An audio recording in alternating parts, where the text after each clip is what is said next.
Hey, what's up, guys? It's me, Josh, here on the Sports Fury, and Great Balls of Fire.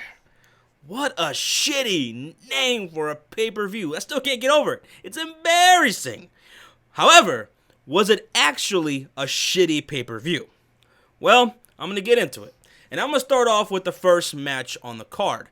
And that was Seth Rollins taking on Bray Wyatt. Now, Bray Wyatt early on in the match took control of it. Eventually, Seth Rollins got his punches in, had some nice spots there. He hit the Falcon Arrow on Bray Wyatt. He had a clean-ass fucking flying forearm to Bray Wyatt. That was just fucking awesome. So, some good spots in this match. Eventually, Bray Wyatt hit the thumb to the eye to Seth Rollins, hit the Sister Abigail, and holy shit, Bray Wyatt got a big pay-per-view win.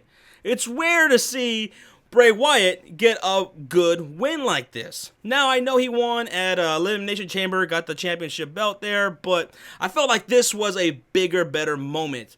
A bigger, better pay-per-view win for Bray Wyatt. He got it on Seth Rollins. He pinned him 1, 2, 3. And I just felt like this was the best match we've seen from Bray Wyatt in a long time. You guys let me know if you agree with that. But that's what I felt like. That's how I felt. So I really liked the match. I was shocked and surprised that Bray Wyatt actually got the win. He pinned Seth Rollins 1, 2, 3. So I really enjoyed that. I liked it. It was a fantastic match, I thought. Now, the second match on the card, we had Enzo Amore taking on his former tag team partner, Big Cass. They finally broke up. A lot of people did not want to see this happen. They have great chemistry together. They made a good team. Their NXT days were red hot. I will say this. I thought it was weird or kind of fucked up that they never really got this legitimate long title run, as red hot as they were coming out of NXT, and even on the main roster, they never had those tag titles and had a run with it as a tag team. I don't understand that, but yeah, Big Cass turned on Enzo Amore, went heel, and in this match, Enzo comes out first and cuts this epic, emotional promo. That's one thing Enzo knows how to do very well. He's one of the best in wrestling at doing those.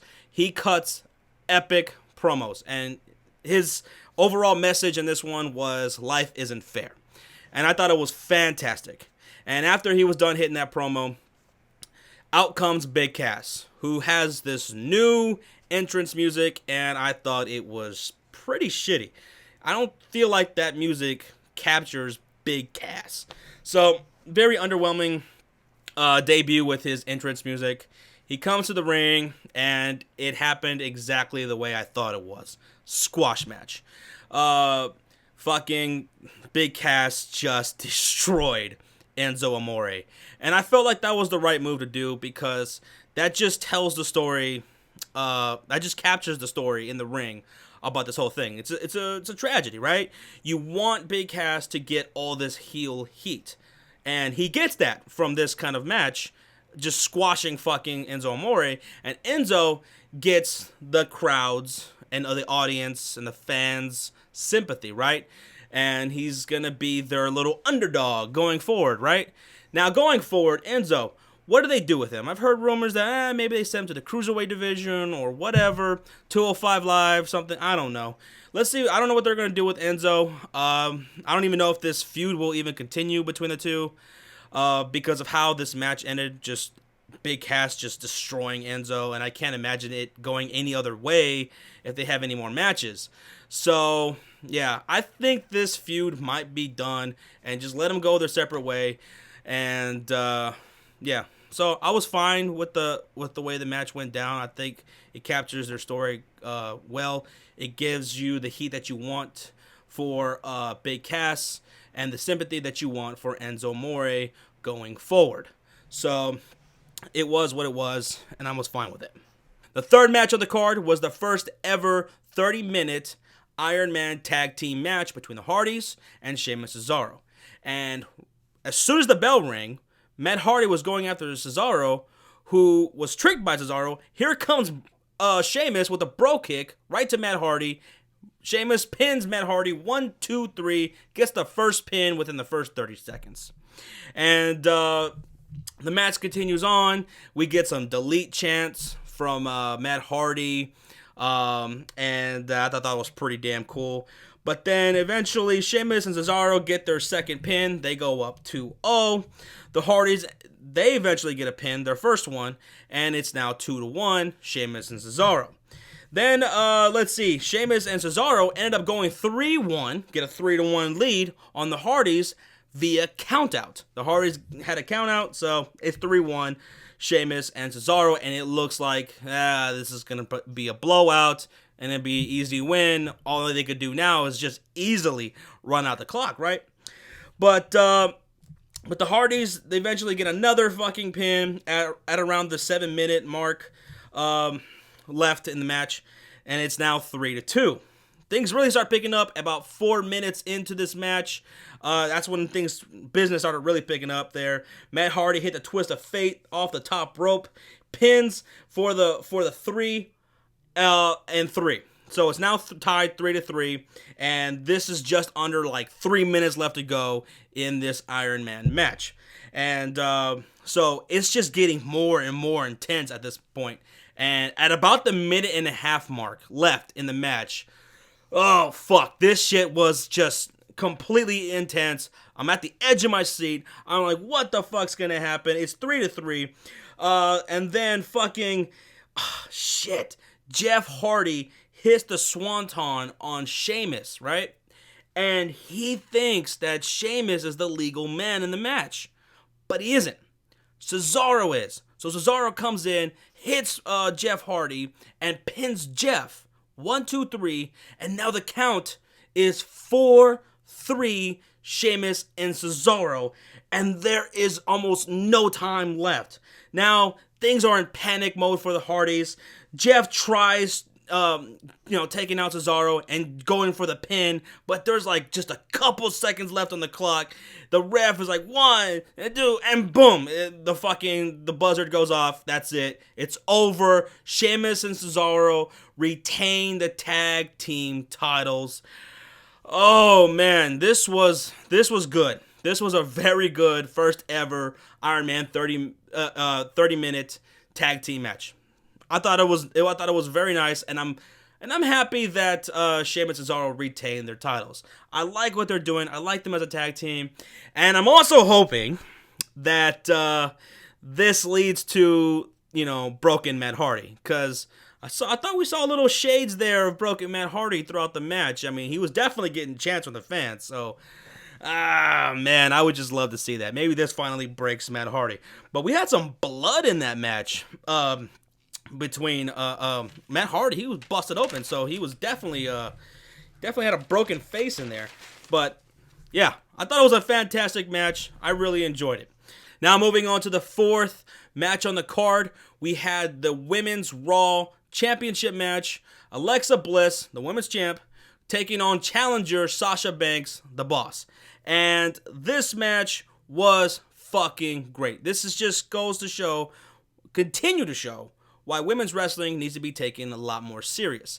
I mean, early on in the match, Alexa Bliss, she did that little double jointed thing that she does with her arm to make it look like she got fucked up, and the ref's like, oh my god, what the fuck. Sasha Banks is like, what the fuck. And a lot of the fans in the audience, and even on Twitter, who never seen her do that before, because she's done that before on SmackDown, they thought that she was legitimately hurt, right? A lot of people got swerved right there. And but no, Alexa Bliss, she was faking it. She's done this before. She's that she's kind of like a cerebral assassin that way, and she fucking attacked Sasha Banks, and I thought that was just awesome. That was great. I'm glad that they did that here on this Raw pay-per-view, so that, because there was a lot of people who haven't seen that before, so that was cool. Let's see, and then Alexa Bliss went to work on Sasha Banks' back, who was really starting to hurt during the match. Alexa Bliss even hit the sunset flip on Sasha. That was fucking clean as hell. I really liked that. Eventually, Sasha, started getting her licks into the match and even applied the bank statement on Alexa, but Alexa reaches for the rope, breaking that up. And then eventually, Alexa Bliss does the very heel move by intentionally counting herself out. Getting the count out intentionally. And what does that do? That gives the win to Sasha, but it allows Alexa to retain the women's championship. Very smart, very good, typical heel move right there. The Usos did something similar to that. They did the exact same thing on the last SmackDown pay-per-view to retain their titles. So I liked this match. I really liked it. And even after this match, as Alexa Bliss is walking off to the back, here comes Sasha charging right at her. They start going at it. Alexa Bliss takes Sasha onto the announce table and is about to apply the DDT on her, right? And, hit the DDT on her. But Sasha fucking throws Alexa Bliss off the announce table, and she just plunges off of it, hits the double knees to Alexa Bliss, and that was fucking awesome. Women's wrestling, guys, if you haven't taken it seriously before, start taking this more serious because this shit is fucking fantastic. I really enjoy women's wrestling these days. That was great. Alexa Bliss retains. I enjoyed the match. I liked it. The next match on the card, we had the Intercontinental Championship. We had IC Champ, The Miz, taking on challenger Dean Ambrose. And now with this match, I was kind of not really looking forward to it. I don't know about you guys, but Dean Ambrose has really been wearing thin on me. I think his matches have been very stale. And this guy just needs to change the character or something. Because I've just been bored with Dean Ambrose's matches as of late. Now, The Miz, I know people don't like them. Some people don't like The Miz. But for me, I like him. I think he's a great fucking heel. He's one of the best heels in the business. He's a great performer. And he's a great entertainer. He's hilarious on the mic. He's just a great heel. But this match, man, it started off really slow for me. I was just, it was taking a while for me to get into it. But eventually, it started picking up. First off, let me say, Bo Dallas. What the fuck was going on with Bo Dallas? I mean, that was Bo Dallas, guys. That was just hilarious to me. Anyway, I just got to throw that in there. But, yeah, it started picking up right around the point where The Miz applies the figure 4 on Dean, really kind of like fucking up his leg, you know. And then he started hitting the kicks that he took from Daniel Bryan. I really love that he does that. That's fucking awesome. But eventually Dean starts getting his licks in. Dean hits the flying elbow. Dean also did another elbow from the top rope to the outside, taking out Miz and his entourage. They get back into the ring, and Dean Ambrose hits the Dirty D's on Miz, and it looks like it's over, right? 1, 2, and right when that ref was about to hit that 3, Maurice saves Miz's ass. Puts his fucking foot on the bottom rope. Good heel move right there. I liked it. And so that saved the match. I did not want Dean Ambrose to win. Sorry, I just don't. And then, Dean starts fucking attacking, Miz, and starts going after the Miz's entourage who are coming from all angles. He just take one out, taking the other out. And this distracts Dean and allows Miz to come up to him, hit the skull-crushing finale on him, and he pins Dean 1, 2, 3, and retains his Intercontinental Championship.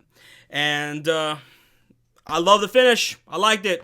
I wanted Miz to win. I did not want Dean to win. I need Dean to have a change of character. He needs to go full-on heel. Because I feel like he is being held back a bit with his character and being a face. He's the lunatic fringe. Just let him fucking loose, Just let this motherfucker do his thing. Let him go crazy and just be this psychopath, right?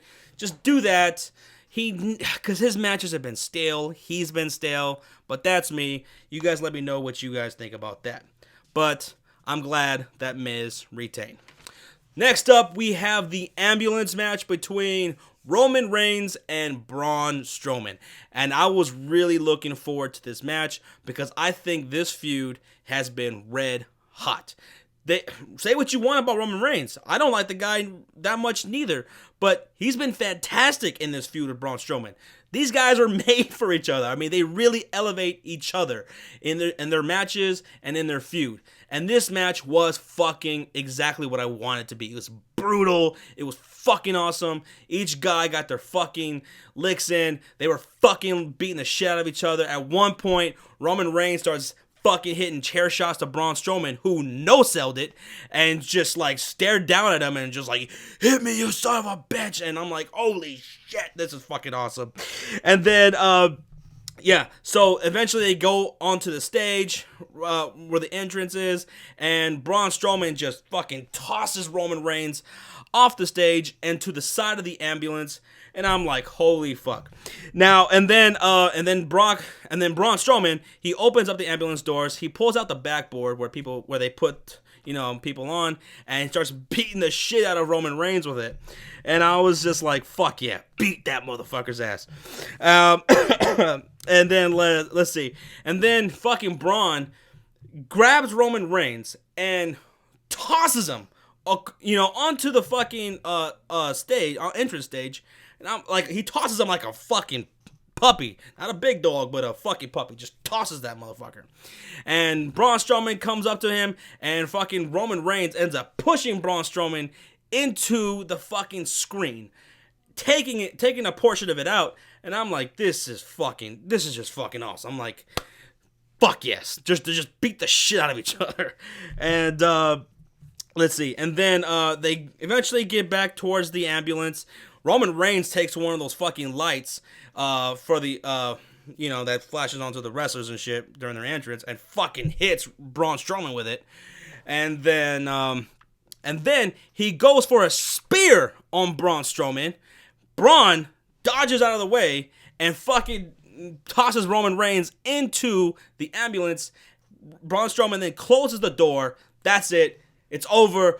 Braun Strowman wins the ambulance match. And I'm like, fuck yes. I wanted Braun Strowman to win. I got exactly what I wanted out of this match. It was brutal, and Braun won. Fuck yeah. But then, Roman Reigns bursts through the fucking ambulance doors, spears fucking Braun Strowman, attacks the shit out of him, throws Braun Strowman into the ambulance, and then fucking Roman Reigns gets into the driver's side of the fucking ambulance and drives away. Just drives away with Braun Strowman in the back. And so they go to the back of the arena, and he stops. And then, like, the camera is on Roman Reigns' face, who has this, like, demented look on his face. And then he just backs up the ambulance right into a production truck. And he gets out of the ambulance and starts walking away as people are gathering around, including Kurt Angle, who can't believe what the fuck just happened. And Roman Reigns just fucking leaves. And then in the meanwhile, this was crazy. Back in the ring, Heath Slater and Kurt Hawkins end up having this impromptu match while that's happening. And they have like this side-by-side screen of the match and what's going on in the back. And then eventually you hear the sirens of the fire department and ambulance showing up. And the fire department brings out the jaws of life to open up the ambulance door to get Braun out. And at one point, they just, like, fucking cut off the match between Hawkins and Slater. And the match ends up finishing off screen. You don't see it actually happen. Slater picked up the victory, by the way. But you don't see it. And you just hear the bell ring and them announcing that Heath Slater won. Just kind of embarrassing for Slater and Hawkins. But yeah, so they eventually get the door open to the ambulance, and Braun Strowman just comes staggering out. He's fucking bleeding all over the place, and he doesn't want anyone to touch him or whatever. He finally gets to his feet by going up against this white bus, and it's all white, and he's all covered in blood, and he just smears blood all across it. It was just fucking awesome. And everyone's asking, Braun, are you okay? We're gonna get you help. You're gonna be fine. You're gonna be fine. And Braun's just like, leave me alone. And he just, on his own 2 feet, walks away. Fucking Braun's a beast. This feud, this match was fucking awesome. I don't want this feud to end. I just wanted to keep going. Let it go on to SummerSlam. It was just awesome. I really enjoyed it. I really enjoyed the match. I thought it was great. And the ambulance matches, this is one of the few matches that the WWE doesn't like oversaturate. You know, it's been a while since we had one, and I liked it. I really did. And now we've come to the main event. Samoa Joe taking on Brock Lesnar for the title. Samoa Joe comes out first. Brock comes out next. And, you know, Paul Heyman's doing his thing. My name is Paul Heyman, and I'm the advocate for Brock. And then fucking Samoa Joe just attacks Brock Lesnar. Attacks him, takes him to the outside, and just puts him through an announce table. The match hasn't even officially started, and Samoa Joe has already fucked up Brock Lesnar. And I'm like, holy fuck. Holy shit. And, Samoa Joe makes his way back into the ring, and Brock Lesnar, he's just all fucked up, and he's like trying to make his way back to the ring. He's staggering. He finally gets inside, and once inside, the bell hits, and the match is officially underway, and Samoa Joe goes right to work on Brock, and and let's see, and then Joe applies the Coquina clutch on Brock. Brock eventually fucking breaks it, hits a suplex on Joe, hits a second, and hits a third. Then Brock goes to try for a fourth suplex, but Samoa Joe grabs onto the rope. Referee's trying to break it up, and while he's doing that, he doesn't catch that Samoa Joe low blows fucking Brock Lesnar, sends him to the ground. He fucking low blowed fucking Brock Lesnar. That was fucking awesome. And then Joe goes for the 2 count, doesn't get the 3, and I'm like, this match is pretty fucking cool, that you would expect from Samoa Joe and Brock Lesnar. And then Samoa Joe reapplies the Coquina clutch on Brock Lesnar, and then Brock eventually breaks it up, and then hits a 4th, 5th, and 6th suplex on Samoa Joe. Joe is in Suplex City at this point. But then Joe, he eventually reapplies the Coquina clutch for the 3rd time. Just after fucking missing a F5. Brock was about to put him in the F5. Joe got out of it, puts him in the Coquina clutch for the 3rd time. And it looks like this might be it. He might make Brock tap. And I'm kind of hoping for that. I'm like, make that motherfucker tap. But no, Brock gets out of it, and he puts Samoa Joe on the F5, and he pins him 1, 2, 3, and Brock is still your champion. And I liked the match. I thought, at first I thought it was going to be a squash match, because I'm like, there's not too much time left in this pay-per-view here, and I'm thinking this match is going to last, 2-3 minutes. But no, it didn't, and I got exactly what I wanted to get out of a Samoa Joe versus Brock Lesnar match. I wanted Samoa Joe to win so the title can come back, to television every week. But it looks like Brock's going to hold on to this championship until SummerSlam. And, yeah, so that kind of sucks. But, yeah, I thought it was a fantastic match between Brock and Joe. Pretty brutal. Suplexes, Coquina clutches. Brock goes through a fucking table. I liked it. I just wish that Joe would have won. So, Great Balls of Fire. A shitty pay-per-view name, but certainly not a shitty pay-per-view. I really enjoyed this pay-per-view. I thought it was a lot better than I thought it was going to be. And I thought it was better than SmackDown's last pay-per-view, Money in the Bank. And SmackDown has a lot to live up to with their next one, Battleground, here in the next couple of weeks. Now, usually SmackDown comes out with the better pay-per-views, but Raw really got it this time. I really enjoyed it. I want to know what you guys thought about this year's first ever Great Balls of Fire pay-per-view. What did you think? Did you guys think that this was a lot better than you thought it was going to be? Or did you think it was just as shit as you thought it was going to be? I thought it was great, and I would give this pay-per-view a solid 8 out of 10. That's just me, though. I want to know what you guys think. Let me know down in the comment section down below. Hit that like button, subscribe if you haven't already, and I will see you in a couple of weeks on SmackDown's Battleground pay-per-view review. All right, guys. Out.